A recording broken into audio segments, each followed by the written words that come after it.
Welcome to the chapter 269 review of Jujutsu Kaisen. I'm pretty indifferent about this chapter this week only because it's an info dump that's a part of an epilogue to the story. I do think that this information was important, but I'm just waiting for the series to end at this point before I give my thoughts about the epilogue. I do get that this chapter is supposed to serve as like a descend from the climax of the arc, basically wrapping things up, giving us logic behind their decisions and why certain actions wouldn't have worked, things of that nature, and then also getting the simple domain and wrapping up the politics of Jujutsu Kaisen, basically killing off the final higher up from how I interpret it, although people have different interpretations of the ending and the simple domain reveal and all that stuff, but there's really nothing we can do to draw a conclusion until the very end of the series. And I say this because we still don't know what's happened to Tengen. Tengen is the most important figure in the series currently. With her pure barriers potentially being down, cursed energy and cursed spirits are going to spread all over the world and things like that. So if Tengen's gone, if her barriers are gone and, she's just gone, that's what I'm really worried about. And I mean, the character should be worried about that too. But I'm not gonna talk the entire time during the intro. I'll wrap it up. If you enjoy content such as this, don't forget to leave a like and subscribe. And now let's head into the chapter and break it down. So the chapter begins with us looking at the outside of a specific candy shop, and we then see a ticket hit a counter as somebody asks how much. And this is obviously supposed to serve as like an indicator that this is a sorcerer or somebody important to the candy shop lady. It's like code. And we then see Mei Mei and the candy shop owner, which is an old lady. We then flash forward to the present. We see that Maki is yelling at Yuta, saying that just because you've managed to return to your old body doesn't mean that everything's all good and well. And yeah, Yuta's back. He's got the crosses on his head though. This indicating that Kenjaku's ability is still active, like it's left stitches on his head. We'll talk about this later. But as Megumi and the trio enter the room, he asks for Maki's attention, and Maki responds by saying, "How's it going?" Megumi then responds by saying that his head feels foggy, but puts it together that this is the effect of Gojo hitting him with the unlimited void.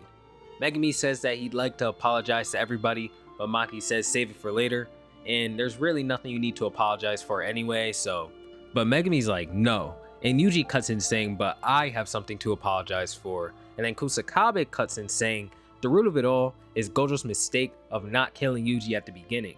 And due to this, Yuji became a victim of Kenjaku's curse technique terrorism. For the record, I was all for his death sentence, and if not for Yaga, I wouldn't be around in the first place. But I don't think it was wrong, and I'm not saying I told you so. It's just that everyone's beliefs and truths have clashed to create the present. So, you guys don't need to feel guilty. And for heaven's sake, just act like kids already. It's making me feel like an old timer. And yeah, this serves as a pretty neat wrap up to Yaga and Kusakabe's side plot of like leading the next generation and giving Kusakabe a reason to live and protect others. Kusakabe's story is kind of spread out through many flashbacks in the series. But yeah, this is where it kind of wraps up. We see that Kusakabe has, he doesn't want Yuji dead anymore. He's kind of fulfilled Yaga's like dream for him. He's protected everybody. It's really nice to see. I'm happy Kusakabe got this ending because he certainly deserved it.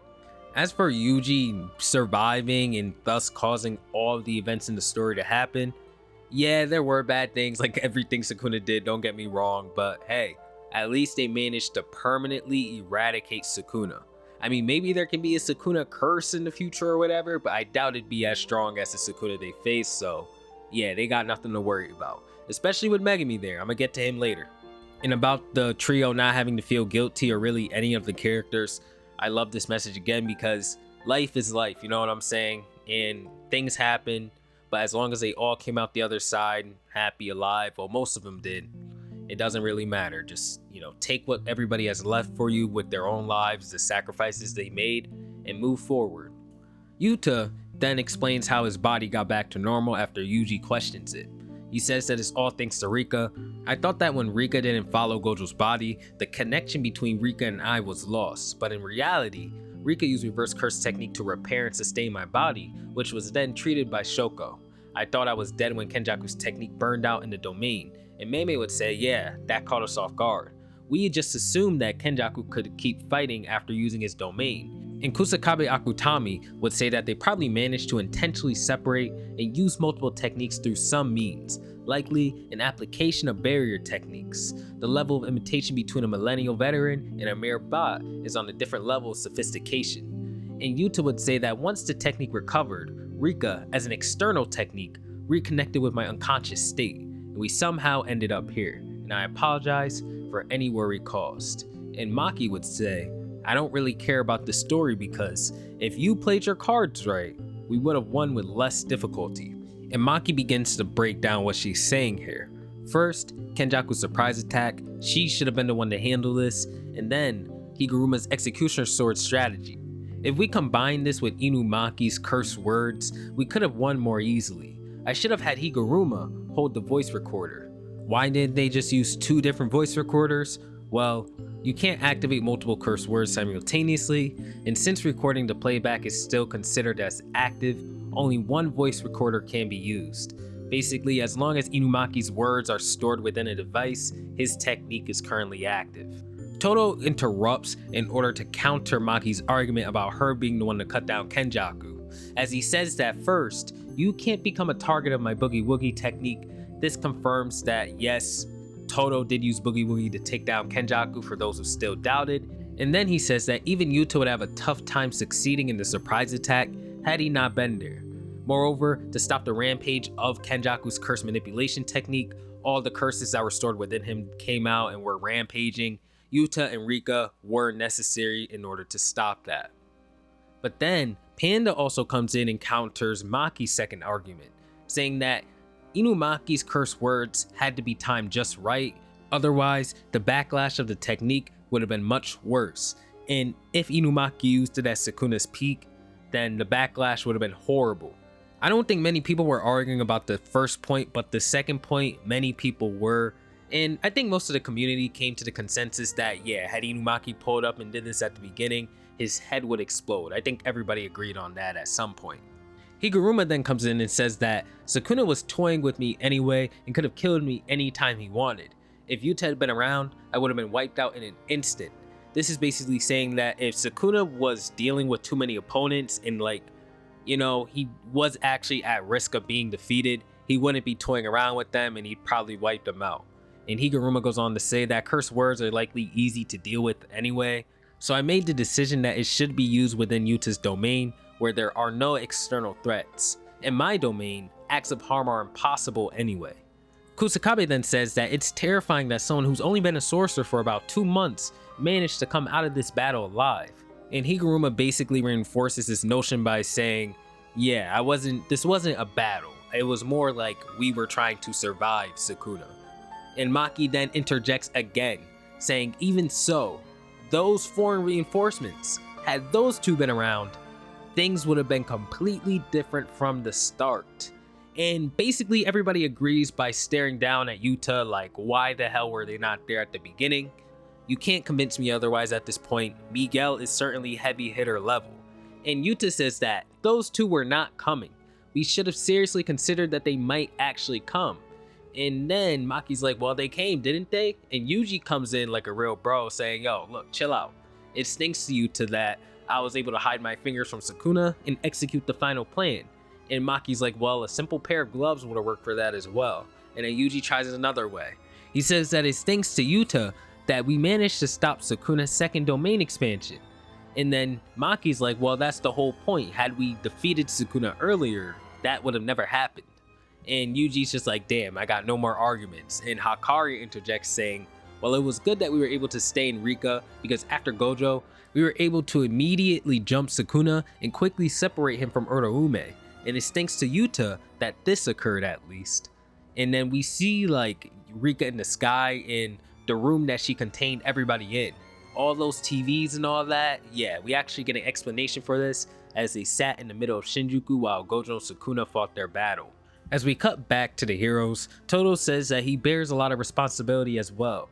Despite preparing for Sukuna's domain, he still couldn't capture Choso and Yuji with his technique. and Kiara asks if this issue is related to the range of the technique.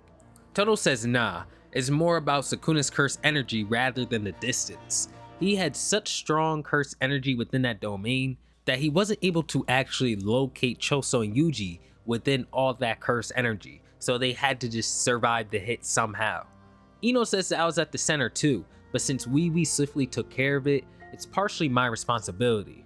Choso deserved to be saved, but YUJI says it's nobody's fault because had Choso not died, he would have died, and if YUJI died, it would have been over. Maki says that it's not that I want to blame Yuta for everything that's happened, as I've gotten hit by Black Flash twice myself, and it's funny because she was getting a lot of slander for this, because that does nothing but make Sukuna stronger. But she just drops everything and says, never mind. We then see everybody else's closing statements. Miwa says that she was shaken, and despite being on standby with Maki's marker and the domain countermeasures, she couldn't help but think, what if Todo's technique ends up saving only me? And then Kusakabe's like, didn't you say you weren't joining the battle? And Miwa basically responds by saying, I said that, but knowing you, Kusakabe, if I said I was gonna join, you wouldn't let me. And we know Kusakabe's like a man's man. He's gonna protect the people that he can. No matter what he says or how he be acting, when it comes down to it, he is going to protect the people that he can. And Momo's like, I feel like I should apologize for not being of any use. And Mei says, what are you talking about? I was able to kind of hang out on your broom the whole time. And that's what Momo was doing, I guess. Hakari says, I was planning to take on Sukuna after dealing with Uraume, but man, she was strong. And Nobara's like, I was asleep the entire time, so there's nothing I can really say. YUJI's like, okay, whatever. Everybody's regretting something, but let's just all agree that I'm the MVP. And I even agree myself. But Kiara cuts in saying, you left me behind after panicking midway. And he's like, well, you're quite heavy to carry. And you know, girls hate comments like that, so she starts trying to kick him and stuff. But YUJI gets out the way and Hakari holds her back as he says that you got to relax because my sister was doing the hard part. She worked very hard on the new shadows, didn't she? And Kusakabe's like, well, you're just picking out the best parts of your performance. And Mei's like, well, I'm not going to deny it, because my life can't be exchanged for money. And if it can't be, then it's not worth the gamble. This little line is kind of interesting because it's saying that if Mei could trade her life for money, she would. Maybe she wants money for something other than herself, maybe for her brother, who knows. But Hakari's like, new shadows? Are you talking about the restriction on the simple domain being off limits? And Kusakabe's like, yeah, that's right. The binding vow of the simple domain on the family lineage part was created by the original mastermind, Ashiya Sadasuna, and this was to prevent techniques from leaking out the family to curse users, such as, evil people. Mei continues the explanation by saying over time as generations passed, the new shadow style lost its public utility and the simple domain became a trade secret. YUJI and Nobara both react by shrugging with question marks over their heads. This is because they have no relation to direct Jujutsu society. They were just introduced to it 3 months ago. And the explanation continues saying, the bottom line is that they keep the techniques to themselves to bring in followers and enforce unreasonable limitations. The new shadow style also provides a base for sorcerers who do not possess their own techniques. Todo, who was taught by Yuki, learned the technique through the Mekamaru style, and this is just saying that they saw other people using it and they managed to figure it out themselves.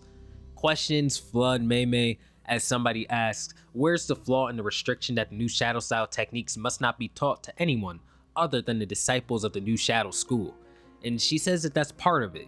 There are additional complications, like not being able to turn down deployment orders from the head of the family. Among these, the most troublesome is lifespan. This is more akin to a curse than a technical restriction or technique, which makes it a significant issue.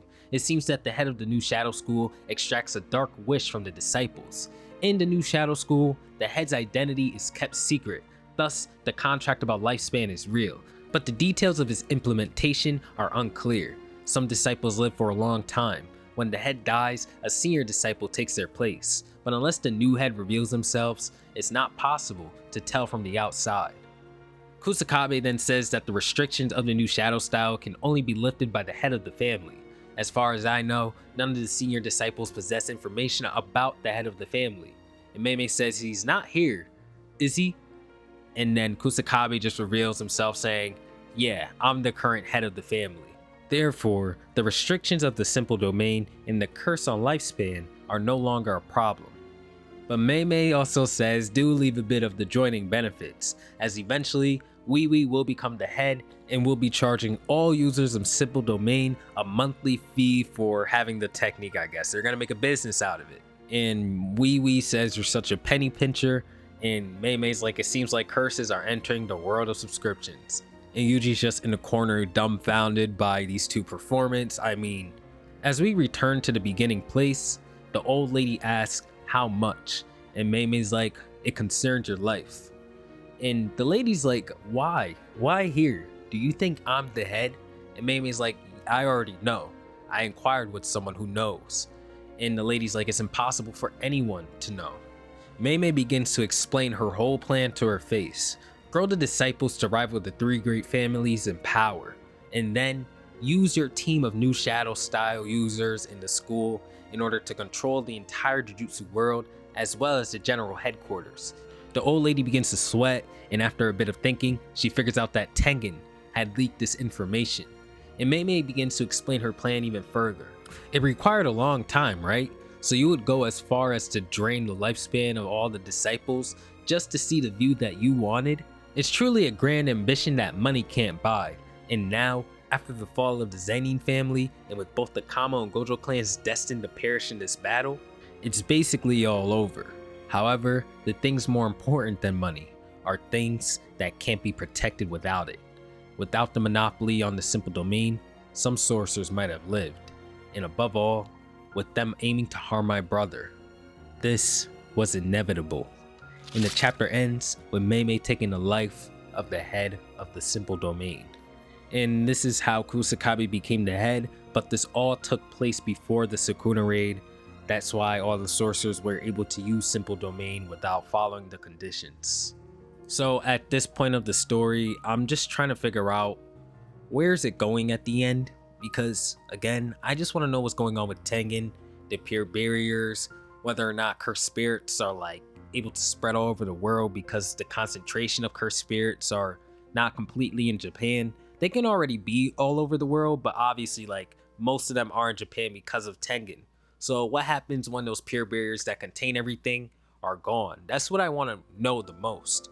There's also Megami, like he's quite important to the previous point because Megami already had the potential to reach Gojo's level, and with Sukuna being in his body for about a month and some change, plus using all that Jujutsu he did in Megami's body and whatnot, if cursed energy is still a thing, then, you know, Megami's going to reach a certain level of strength, and the curses are going to be quite nasty in response, especially if curses are going to be all over the world now.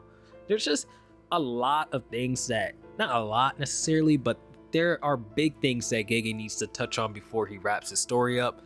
That's really why I've been so indifferent toward this chapter. It's like the story's in the epilogue, and I think these final 3 chapters are going to be one big epilogue. That's kind of why I'm just waiting for the series to end at this point, and I'll have my thoughts on this epilogue in the story. You know, people just react too quick, per usual, whatever. Overall, I did like the chapter. It gives us a lot of information, and with the whole we could have done this but we didn't, and we should have done this and that, I like that in the end they basically said, why are we blaming each other for this? Like Maki just dropped it, everybody just dropped it, because it didn't really matter, right? Like we can have our regrets, but YUJI comes in and says, you know what, I'm gonna look at the positive, like Kusakabe pointed out, and say I'm the MVP, I won. You know, they can sit here and say we could have done this and that and this would have been easier, whatever. In the end, they won, and they should be happy with that victory. And I do think that was a point of this chapter. I also like that Miguel and LaRue came in. I'll say this again and again and again. Miguel is heavy hitter level. He's certainly one of the stronger sorcerers in the series. He just don't got the ability to combat domains and hacks and things of that nature. And I know there's 2 chapters left, but I'm still waiting for the explanation on Kenjaku's ability.